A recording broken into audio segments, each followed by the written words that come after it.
Chapter 6. Green Behavior. Why change is so difficult and how to get around it. How are we going to do this? It's not urgent, right? The green person is the most common. You'll meet him virtually everywhere. What's the easiest way to explain who he is? Well, I would like to describe him as being the average of all the other colors. Please don't interpret that as something negative. Keep in mind what this truly implies. While reds are stressed performance seekers, yellows are creative bon vivant guys, and blues are perfectionist knights of Excel spreadsheets. See pages 13 and 14, greens are the most balanced. They counterbalance the other more extreme behavioral traits in an elegant way. Hippocrates called them phlegmatic people. The Aztecs called them earth people. Calm, leisurely, and easygoing are some words that could also describe them. It's just a matter of stating the facts. Not everyone can or should be extreme, otherwise we would never get anything done. If Aversion were a driven leader, there would be no one left to be led. If everyone were an enthusiastic entertainer, there would be no one to amuse. And if everyone were a detail-oriented perfectionist, there wouldn't be anything to keep in order. This means that greens don't stick out in the same way as others do, and they often lend serenity to a situation. Where reds and yellows start off in top gear, greens are significantly calmer. And where blues get caught up in details, greens try to feel their way to what is right. If you have a friend who is green, he'll never forget your birthday. He won't begrudge you your successes, and he won't try to take the spotlight off you by reeling off his own stories. He won't try to outdo you,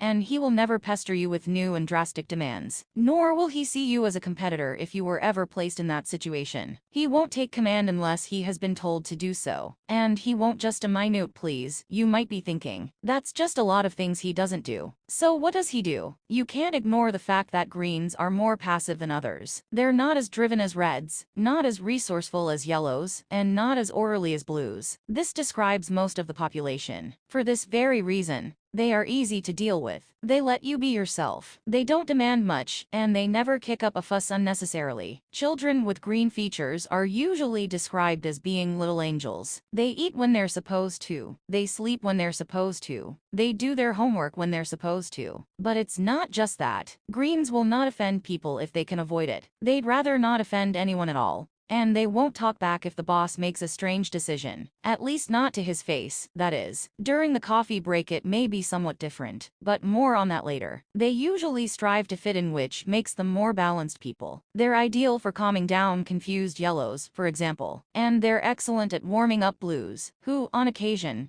can indeed be a tad too cold. We often hang out with a family where the husband is yellow, and loves to horse around, and take center stage. He comes up with amusing games, and is more than happy to answer any questions himself. Everyone else is his audience, and he never steps out of the spotlight. His wife is green, calm, composed, and as laid back as can be. When he jumps around and frolics, these are middle-aged people. She sits quietly on the sofa and smiles. She's just as entertained as everyone else by his antics. When I ask her if she ever gets tired of her comical husband, she sometimes replies quietly, but he's having so much fun. This is a typical green trait. They are very tolerant towards other people's more singular behavior. Is the picture becoming clearer? Greens are the people you might not think about. Most of us, that is. Some simple basics. Green people are kindness personified. You can expect a helping hand whenever you need it. They are pronounced relational people who will do everything within their power to save your relationship, and they will invest lifelong. They will keep track of when your birthday is, when your partner's birthday is, when your children's birthdays are, etc. It wouldn't surprise me if they even know when your cat first saw the light of day. It's often said that greens are the best listeners, and this is true. A green will always be more interested in you than in himself, and if perchance he should always take care of the sick and the weak. They will not leave a friend in need. You can call them at any time. They always offer a shoulder to cry on. Change isn't their greatest strength, even though change isn't completely foreign to them. If you can simply justify the change and give him enough time, even a green will be prepared to try new things. But a green will remind you that you always know what you have, but you never know what you might end up with. The grass is not automatically greener on the other side, so to speak. The best pal in the world. As I've already said, these are naturally friendly people. When they tell you that they sincerely care about how you're doing, You can trust that they lie awake sleepless for your sake. Just like yellows, greens are relationship people, and their interest in others is genuine and authentic. If you ask a group of people if anyone is prepared to lend a hand and no one steps up to help, a green will jump in and shout, "Choose me." Why? Because he didn't want to leave you in the lurch. He knows that if you don't get any help you'll feel bad, and even though he can be passive, he's always prepared to help a friend. I still remember a young woman I worked with at a consulting firm years ago. Admittedly, Maja was certainly blue as well, but above all, she was green. Her problem was obvious. When someone asked for help, she always said yes. Every time. It was difficult to find her desk due to her workload, but she organized everything in the end. We could always rely on her assistance, handling all the things the rest of us had simply forgotten about. She had a warm and friendly smile,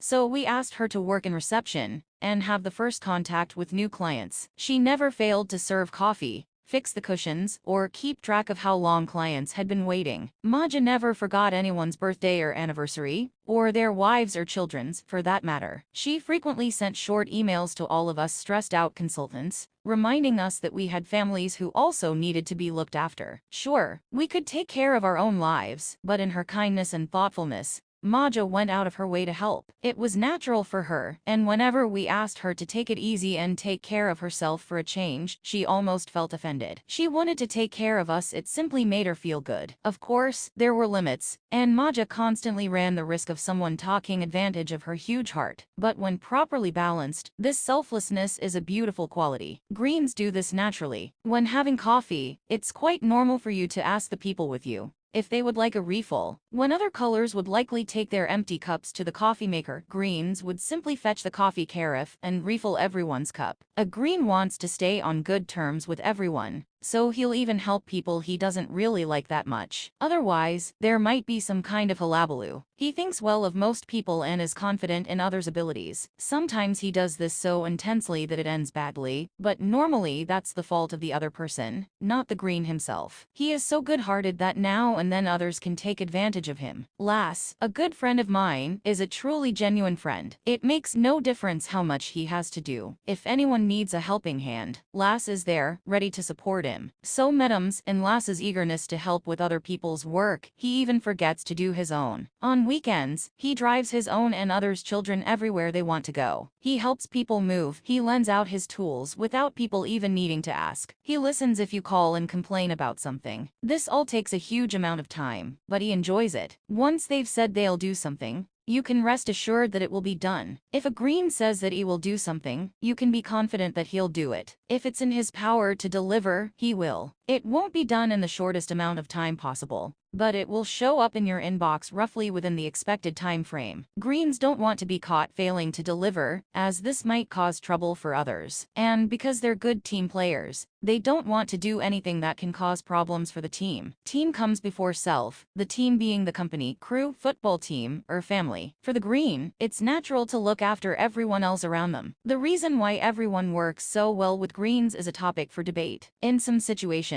it's simply because they don't like we don't want any unpleasant surprises. It's good to know what's going to happen every time. You can always count on a green person. In some organizations, it's a requirement to have reliable employees. Creativity and ingenuity are not at the top of the wish list. In short, you simply need people who understand the job and get it done without a lot of fuss or drama. Then you hire greens. They constitute the stable core who will do the job well. They don't have problems taking orders as long as the orders are formulated in an appealing fashion. Greens enjoy stability and a certain predictability in the workplace, or in the home, or with the family, just about everywhere. Whenever trouble is brewing, maybe due to a recession or when new managers take over, we'll see all kinds of interesting behavior in a group. Reds, who never listen to the whole message, just rush off to do what they believe needs to be done. Unless, of course, they're busy yelling at the management because they don't agree with their decisions. Yellows start wild discussions and inform absolutely everyone about their take on what happened. Instead of working, they'll debate the news until it's time to leave the office. Blues will sit at their desks and begin the bureaucratic paperwork, formulating 500,000 questions that no one knows the answers to yet. Greens, they just murmur. If the management has avoided seriously sabotaging their sense of security, they'll trundle on without complaining. There's no point in making a lot of fuss and bother about it. Might as well keep doing what you were before. This, in fact, makes things much easier. We'll get to how we help greens to change direction, but they're great at keeping calm and carrying on. You'll always know how a green will respond to some questions because he doesn't change his opinion very often. A few years ago, I coached Grieger. He had been a CEO for several years, and his management team consisted solely of green middle managers. He used to enjoy playing a little game when launching new ideas. He wrote little notes with the answers he thought he would get from each person. No from Anna, yes from Stefan, maybe from Bertel. Right every time. Grieger knew them very well, and knew how they would react to his proposals. This wouldn't have been the case with yellows. They don't even know how they're going to respond when opportunities arise. Exciting, sure, but it's exhausting for those around them. With green associates, however, you don't need to worry. Who? Me? I'm not important. Forget that you even saw me. For every green, the group will always come first. Team before self. Remember that. This is a fundamental truth for a green, and it shouldn't be challenged too strongly. The working group, the team, the club, and the family, all these different groups are important for a green. He often disregards his own needs if the group gets what it needs. You may think that groups consist of people, and if each individual is satisfied, the group as a whole will be content. This might happen, but then the focus would be individual rather than collective. The way a green sees it.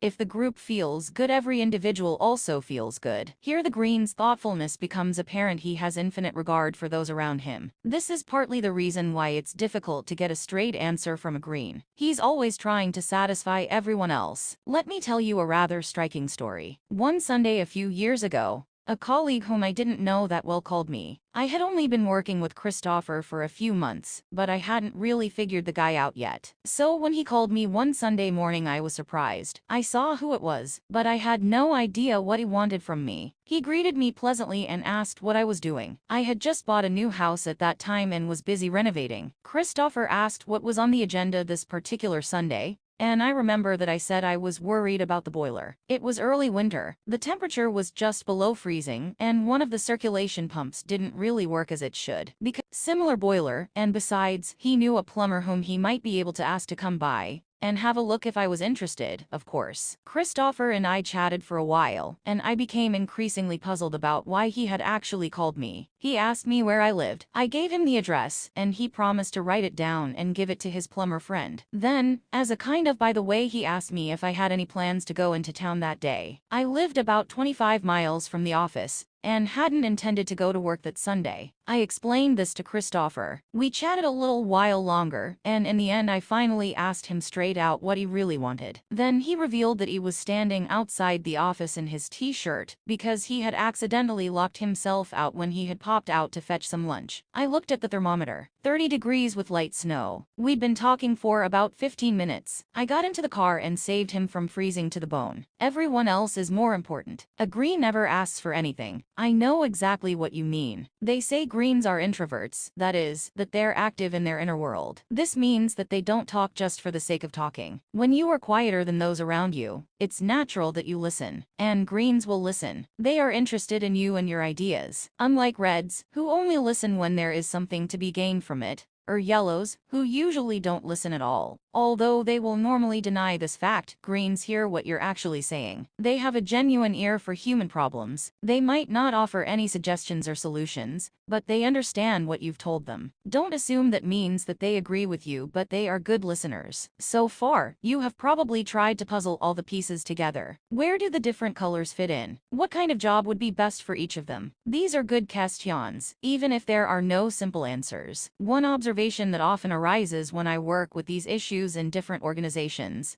is that reds, and yellows in particular, must be good at retail and selling. This is true for sure, but greens are often overlooked. We always teach salespeople to talk less and listen more, something greens already do quite naturally. Helena was a seller I coached a few years ago. She was green and very gentle in her ways. Most people didn't understand how she survived in that daunting industry. But I have a theory. She once told me about a time when she met a tough chief executive everyone had tremendous respect for. No one one in the entire company had managed to sell anything to him. But after a little coaching from me, Helena was determined to have a go. So she arranged a meeting. They ran into each other in the parking lot at the restaurant where they were to meet for lunch. The stern executive cruised into the lot in a vintage car from the late 60s. Beautiful, shiny, and obviously very special. Helena said the only thing she could think of. "Wow, do you like cars?" asked the executive, before they had even greeted each other. Helena nodded. Then he told her about the car, how much he had spent to restore it, the paintwork and alloys, the engine. He showed her what it looked like under the hood. Helena nodded and murmured approval, and hoped he wouldn't ask her any questions, since she couldn't tell the difference between a Ford and a Chevrolet. But she didn't interrupt, she just listened. After that it was easy. They sat down, and he asked to see the sales agreement. How did she do it? By doing nothing at all except for one thing, listening. He signed before the food was even served. Conclusions on green behavior. Okay, do you have any greens in your family? Highly likely. Mr. Rogers, Gandhi, Michelle Obama, and Jimmy Carter are some well-known people with elements of green. And, yes, Jesus. There's a guy who knew how to help others.